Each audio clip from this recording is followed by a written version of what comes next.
He's cashed it in.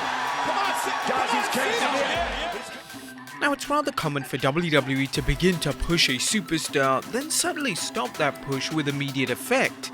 Now, the reasons for this can vary, and they can range from the superstar falling out of favor with WWE management, i.e. Vince McMahon, or that superstar does something in their personal life that doesn't fall in line with the WWE's values.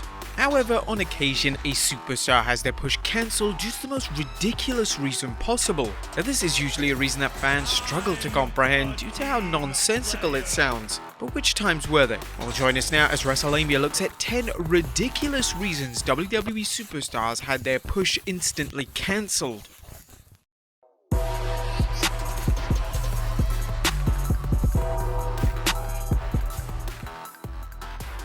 Be sure to subscribe and hit that notification bell for daily wrestling videos, and follow us on Facebook for exclusive lists. I mean, he doesn't quite have the charisma, doesn't have quite the verbal skills as well. Number 10, Shayna Baszler. When Shayna Baszler made her main roster debut at the start of 2020, she was initially presented extremely well. Baszler would run through the Elimination Chamber in order to face Becky Lynch at WrestleMania 36, in fact plowing every single superstar in the chamber by herself. Now, of course, with that kind of monster push in mind, it looked like Baszler was actually going to defeat Becky for the Raw Women's Championship. There was even a request directly from Becky to have Baszler take the title from her. Now, Becky was about to go off on her maternity leave, and she believed that Baszler was the perfect choice to beat her. Sadly, this never happened, and Becky ultimately retained at WrestleMania. Following WrestleMania, Shayna Baszler began to fall down the card and would barely appear on television. It was then later revealed that it was Vince McMahon who stopped Baszler's push, as it was reported by Dave Meltzer that Vince never understood how a WWE superstar can use an MMA style, and how the style can positively translate to the audience. Of course, this made little sense. A number of superstars such as Brock Lesnar and even Matt Riddle use a lot of MMA style offense in their moveset, and this has never led to Vince cancelling their pushes. Number 9, Tyler Breeze. Tyler Breeze was one of the biggest stars in NXT in 2015, and when he was called up to the main roster in October that year, fans expected it to have similar success on Raw and SmackDown. Breeze's main roster run began with a huge win over Dolph Ziggler at the Survivor Series pay-per-view, so it was a clear indication that WWE felt like Breeze could be a big star for the company. In the weeks following his pay-per-view win, Breeze would begin to lose virtually every match on TV, and he would dramatically fall down the card. It was revealed in the weeks that followed that WWE weren't pushing Breeze anymore because he left early during a SmackDown taping. Yes, that was it. The reports at the time stated that although Breeze asked permission to leave early, this was seen as disrespectful, and as a result, his push was instantly terminated. Number 8, CM Punk. CM Punk was in the midst of a rather successful world title reign in 2009 when it was suddenly stopped for seemingly no reason at all. Punk had just come off the heels of an acclaimed feud with Jeff Hardy and was in the middle of the biggest feud of his career, that being with The Undertaker. When the two collided at the Hell in a Cell pay-per-view, Taker would defeat Punk for the world title in an underwhelming 10-minute Hell in a Cell match. Now it surfaced shortly after that Punk had lost the title and his push in the company because Taker took serious issue with how Punk was dressing at WWE events. This eventually got back to Vince McMahon, who decided to pull the plug on the push that the majority of fans were enjoying. Number 7, EC3. EC3 should have been a major star on the WWE main roster. When the former TNA World Champion debuted on Raw in 2019, he was instantly thrown into a feud with Dean Ambrose. Now, this was one of Ambrose's final feuds in the WWE, and it was a big endorsement from WWE to feature EC3 in a feud with one of their biggest stars. But the issue was that Vince McMahon wanted EC3 to be a beloved babyface on the roster, but this never translated to WWE fans. Therefore, when the fans cheered Ambrose during his matches with EC3, Vince believed that this was a sign that EC3 wouldn't get over, and decided to stop his push. Following the brief feud with Ambrose, EC3 would be relegated to WWE main event, where he would remain until his release in 2020. Number 6, Ricochet. Paul Heyman's takeover of Raw in 2019 brought out a lot of changes. One of these changes was the pushes of former NXT North American champion Ricochet. Heyman believed that Ricochet would be incredibly popular with teenagers if they were to present him in the right manner.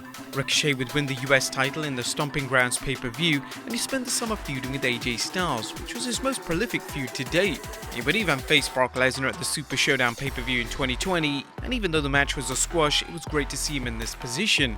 By the summer of 2020, Heyman was removed from his position on Raw, and it wasn't before long that Ricochet's push was immediately cancelled. Now the simple reason for this was that with Heyman not advocating for Ricochet, Vince decided that he would be a better fit for WWE main event. Number 5. RVD. Now following the brand split in 2002, Rob Van Dam became one of the biggest stars on Raw. He was beloved by fans, and there was rumours that he was going to win the world title. However, this push eventually fizzled out, and he would mainly spend the next few years in tag teams before getting another main event push in 2006. It was revealed a number of years later by RVD himself that the reason his initial push was cancelled was because he didn't want Triple H's help with his promo work. Speaking to Pro Wrestling Junkies, RVD revealed, "Someone in an interview recently brought up that they got a tip that the reason one of my first pushes in WWE was stopped was because Hunter had offered me help with my promos. Honestly, that sounds about right. I didn't really tell him to piss off, but I should have let him help me. I was feeling the stresses of the adjustment to the political machine there. I had Triple H and JR pulling me in different directions, trying to get credit for bringing me there. Triple H would be telling me one thing and then JR would be pulling me the other way saying, I got you this much extra on your merch. Can your buddy Triple H do that? And then Triple H would say, I got this match because they wanted you to do this with you or whatever." Number 4. Baron Corbin. Now, there were huge plans in place for Baron Corbin in 2017. He would win the Money in the Bank briefcase and looked set to win the WWE title in the months to come. However, due to a backstage incident, this push was immediately halted and Corbin would fall down the card. Now, the reason for this was because he challenged WWE Medical Director Dr. Joseph Maroon on the existence of CTE during a backstage meeting. The two would argue back and forth, and while this impressed some of the other WWE talent, it didn't sit well with WWE management. Corbin would lose his Money in the Bank cash-in match to Jinder Mahal, and the former US champion had to earn another push in the company. Number 3. Jinder Mahal. Jinder Mahal's 2017 push came out of nowhere. He'd been a jobber for the majority of his WWE career, and in the space of 3 weeks, he went from jobber to WWE champion. Now, the reason that he ascended to the top of the card was that WWE wanted to expand in the Indian market, and they hoped that Jinder was the perfect person for the role. But the issue was that Jinder couldn't be taken seriously by fans. His in-ring work was average at best, and there were a number of talents that could have been positioned at the top of the card instead of him. By December 2017, his push was over as they decided to cancel their plans to expand in India. Jinder losing his push for this reason was seen as unfair by many WWE fans. He was put in an unwinnable position, and it wasn't his fault that the WWE's presentation of him made it impossible to make him credible. Jinder had actually won a lot of people over, mainly thanks to his outside interviews where Jinder came across as a class act. Sadly, WWE cancelled the push of Jinder for factors completely out of his control. Number 2. Rusev. Between 2017 and 2018, Rusev Day was one of the loudest chants in the entire company. It would be chanted whenever Rusev appeared on television, and as a result, he became insanely popular with the fans. So much so that his Rusev Day t-shirt became one of the biggest sellers on WWE's shop. But there was a brief push for Rusev at first, and this involved a WWE title match against AJ Styles. But Rusev was never presented as someone who was ever going to win the WWE title. Following this, they did everything in their power to make Rusev Day chants stop and move Rusev down the card. He would break apart from Aiden English in a move which made a little to no sense, and Rusev would eventually turn heel, killing the Rusev Day character altogether. According to Rusev, who now portrays a character known as Miro in AEW, Vince McMahon believed that the fans were mocking Rusev with the chants, which explains why Vince was insistent that Rusev's babyface push should be cancelled. And number 1. Zack Ryder.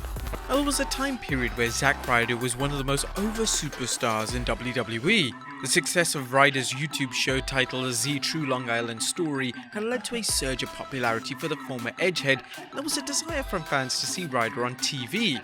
This left WWE with a dilemma. They didn't want to push Ryder, but at the same time, they felt like they had to in order to prevent fan backlash.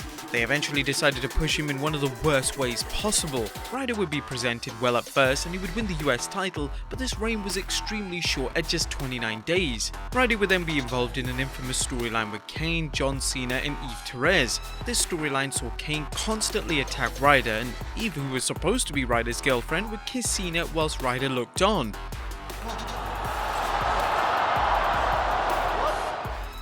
The storyline made Ryder look like an absolute loser with zero fight in him.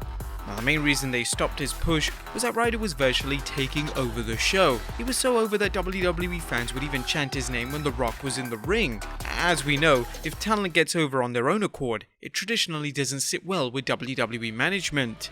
But there you have it, folks. 10 ridiculous reasons WWE Superstars had their push instantly cancelled. Be sure to leave your comments down below, and I'll see you next time with some more wrestling content.